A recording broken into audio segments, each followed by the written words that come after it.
Hey guys, bringing you a video today. I picked up a computer yesterday, full-size tower. It's an old IBUYPOWER PC from like 12 years ago, but I picked it up for 20 bucks and it's missing a hard drive. That's all it's missing.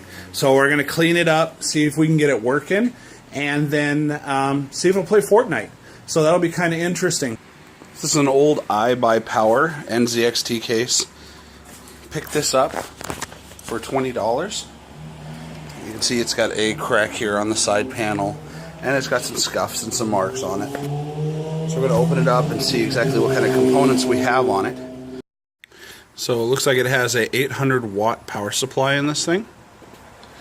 Still running IDE ribbons to the DVD drives. It no longer has it, but it had a SATA hard drive in here. Looks like a really old graphics card, pretty thick.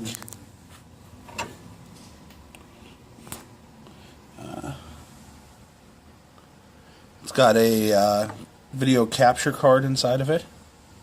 It does have at least PCI Express on an Asus board. So the video card that is it was a 6-pin power connector card.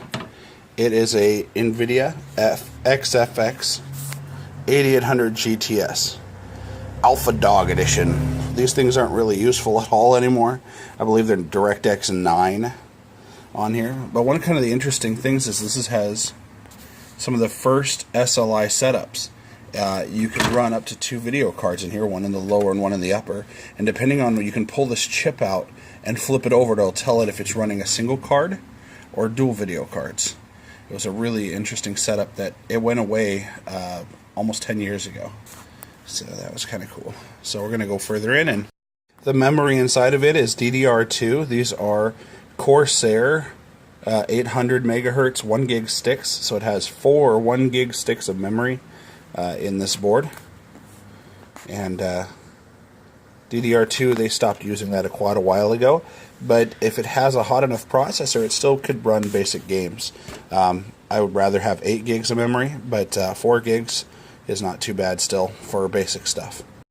So if you can see on there, the processor, let's focus in on that, is a Q6600 quad core, 2.4 gigahertz.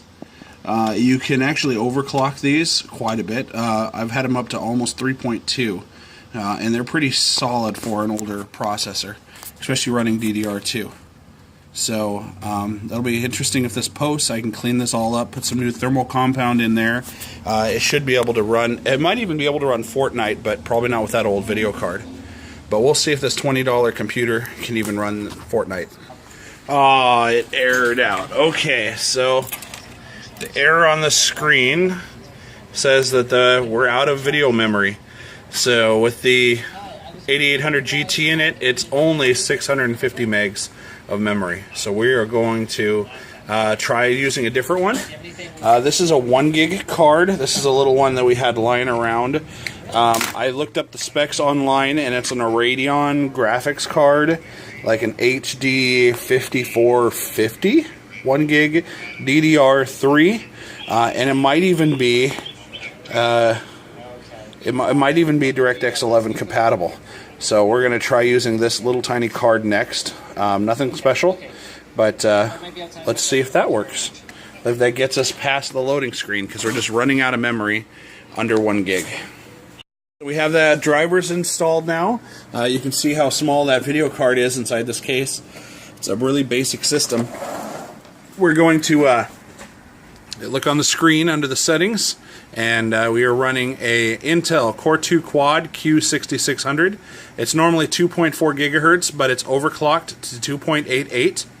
4 gigs of RAM, and that HD 5450 1 gig card, that tiny little memory card. So I'm going to reduce that, and we are going to go over and fire up Fortnite and see if it'll actually finish loading this time.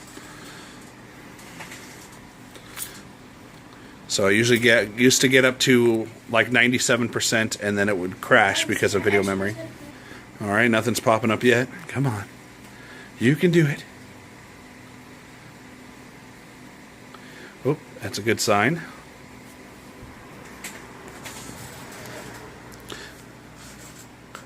See my reflection. Alright, loading bar is going up. Oh, it's at the 97%. This is where it usually crashes. Oh, it's going in. It's going in. Alright. So we are almost there. Okay, so let's go into the game and let's see if it's even playable at all. I'm sure it's going to be laggy, but we'll see what we can do. Hey, Donnie, you want to help me with this? What's up? You want to play? Dropping in.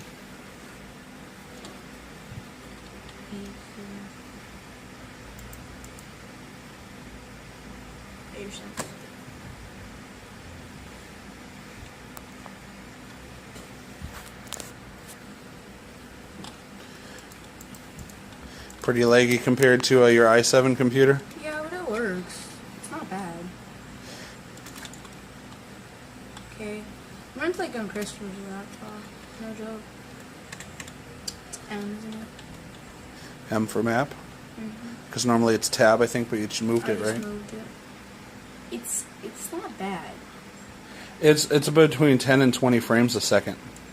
10 and 20? Instead of like 60 plus frames a second. Or that's why sometimes it'll lock up and then it'll have to skip like 50 frames and then jump back in. What? Wait, this is drop? Okay. There you go. I'm just gonna rush this guy and see what happens. If there's somebody in there, or are you talking about the wall behind it? No, you'll know what I'm talking about. I hit him. This is wall. He's trying to build? He's just running around? Yeah, no. Okay, honestly, that's like the noobiest thing to run around with your map out and... Yeah, because guess what? That was a tier 100 skin too. Yeah. Maybe somebody's kid was playing. Little brother or something. Most likely. Well, how did the wall go outside? Oh, somebody's still on T4. It's like the building vanished. I don't like it. I don't like people throwing. Ow! Ow, please don't shoot at me, sir. Oh, it's a fellow default. My fellow default, man. Q, X, Q, please. Q. Oh. But it actually did run it. For how old? So after messing with this computer for the last couple of hours, reinstalling and doing drivers, for a 12-year-old computer, it's pretty impressive that it actually can still play a brand new AAA title when it's even older than my son. So I think that you could get better performance with a better video card, more RAM, or a whole new setup. But for a $20 gaming computer, I think it's okay. And we'll probably just donate this off and give it to a kid in need so that we can get more gamers out there for the next generation. So keep chatting, subscribe if you like it, and we'll keep putting out more videos. Thank you.